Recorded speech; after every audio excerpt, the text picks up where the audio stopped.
How's everybody doing? Hope you're doing well. Good morning, good afternoon, and good evening, wherever you are. Things are going a little bit crazy. I haven't done a video in a while, and I've been under the weather.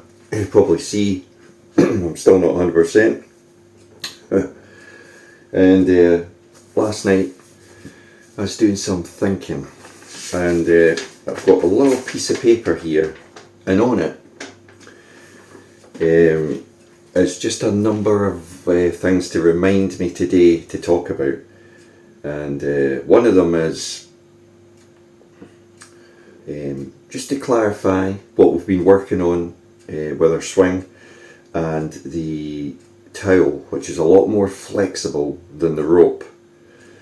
With it being more flexible and a lot more floppy, you've got to load the ground upwards and downwards in your swing, which you have to do. Also, there's varying different ways of doing it. You can have a flat turn if you've got a really strong grip, or you can have a more kind of tilt turn if you're more like a neutral grip to a weak grip. So both those shoulder movements involve a torque force, right? A turn, but it's a downward torque into the ground and up and out. So it's a screw torque down and a screw torque up. Now, where you need to be doing this is, if you look at that, the middle part is your head, and there's your torque vectors, if you want to call them that, in the middle. Okay, we're going back to Mo Norman, Ben Hogan, countless others. Your backswing is in the red line. Remember, you're not static in the golf swing, you're moving. Therefore, if you think in linear lines, this is the path you need to be swinging on the backswing. Look at the path you need to be swinging on the downswing. That's in the black line. It's very close to a 45. I'll leave that there. You can screenshot it, you can have a look at it. Now, Hogan was a true master of this because of his move through and down from the top. He was employing the maximum screw torque, right? So you can do this, but you've got no ground torque going on, which means you're not reloading into the ground. Therefore, if you can't spring back up off the ground, yeah, you'll still hit the ball, but you'll not hit the distances that these guys are hitting. Maybe you don't want to hit the distances these guys are hitting, and you're quite happy with hitting it well. Well, it all comes slowly, because the more you understand this and the more you do it with the towel and the impact towel drill, there's a couple other drills I've been doing, the more it clicks. But let's just cover this from here. So when I swing to the top and I want to swing down to that ball, and everybody's missing this and everybody's getting confused and everybody's talking about this, you hold this off, you hold this off, you hold this off, you hold this off. That is not what Hogan did. That is not what Mo Norman did. That is not what virtually any player, even Sergio, who has an extreme move, but it's the same move, it's the same downswing on that angle. When you're at the top, the only place you can see this and check this is from behind, and at the top of the swing here, if you're doing this right, this elbow here goes in here this way. Now you're swinging on that line. Your torque in your body, you're holding it here, you're eventually loading on the ground and you're turning. There you're square, and you've got all that stored energy from two forces, the screw torque up and down, which isn't a tremendous amount of this. There isn't a lot of that.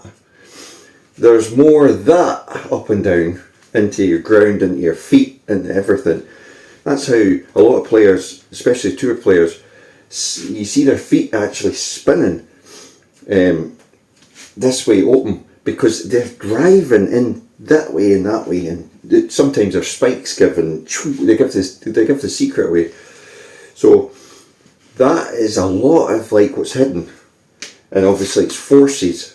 But these forces are positive and negative, and you've got to match the positive and negative forces up. The old adage, right a tighty, left a loosey, right? Look it up in physics. It applies to the golf swing. Obviously if you're left-handed, you can reverse that. So it's right a tighty, left a loosey. And the thing is, you've got to keep yourself centred whilst doing this. Right? Tiger's the best example. Rory's quite good to watch as well. And I know a lot of you out there say, you can't copy. Yeah, you can't copy. But you can watch their head. It goes up and down. But it never goes up in front of the ball. It's behind the ball at all times. When you are at impact, the natural release will bring everything in your belt buckle. Hope this helps. We're going to do a lot more on it, because we'll be at the range and we'll be in the indoor thing showing you this. But this is something that has not just magically happened. It's taken me a good full season to get to this point. And obviously there was a lot of stuff that Hogan left out his book, that being one of them. Because that's like the sort of code, the decode, that you need to be aware that your head can do certain things. Your torque, your screw effect, in and out, up and down. It's true. It's ground force initiated, and once you understand that, and once you understand from the top at the back, this is happening here. Not like getting further out or further this way. It's going in. Experience it with a floppy towel, and you'll fast track your game with actually no swing mechanical thoughts, and then transfer it shot from shot. Towel, golf club, towel, golf club. Quickest way. Thanks for watching. Hope you enjoyed the video. Catch you all soon. Hopefully feeling better over this viral thing. Rundown. Been swallowing vitamin D, wee fizzy tablet things, so I'm feeling a wee bit better. But I've just not had any energy for going in the weather. It's like biblical. Noah's building an ark somewhere. Right. See you all soon. Cheers for watching.